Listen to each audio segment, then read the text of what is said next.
Good morning, everyone. It's Marian here from Absolute Dispute Resolution. Today, I wanted to talk a little bit about healthy boundaries in a divorce.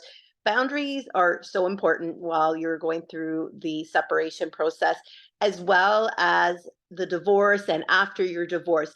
It's important for you to create these boundaries and for you also to maintain and respect the other person's boundaries. So, what are some healthy boundaries that you can start to establish? Basically, you've gone from living in one household to separate households. So, you're going to have to take steps to separate everything. So, it's important that you start opening separate bank accounts, open your own credit card.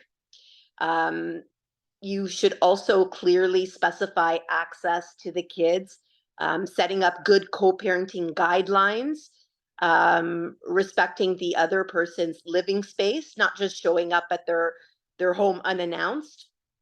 That's really important.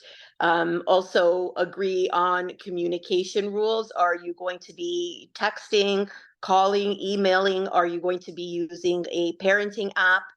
And even with that, how often do you contact the other person and for what reason? So it's important to establish that. Maintain self control. That is a big one.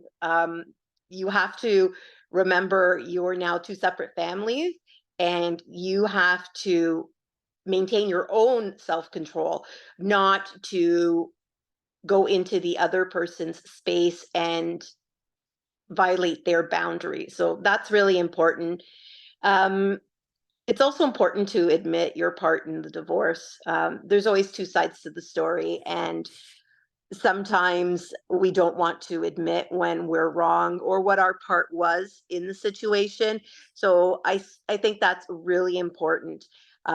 Also, the other big one I think is for you to relinquish your control over the other party, especially I see this often in co-parenting situations where you have one party who has one set of rules in their home with their kids and the other party has a different set of rules. I think it's important to relinquish that control and remember that when the other person is parenting the children and it's their parenting time, it's just that it's their parenting time. And you really need to respect that. It's good to have some common rules, such as bedtime, especially for the younger kiddos.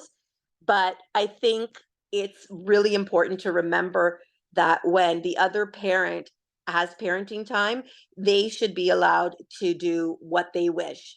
I know some parents also try and control the other party in the sense of what they can feed the kids, what activities. You have to remember that when the kids are in your care, um, you're expecting the other person to respect those boundaries and let you parent the way you wish to, and you have to respect that of the other parent.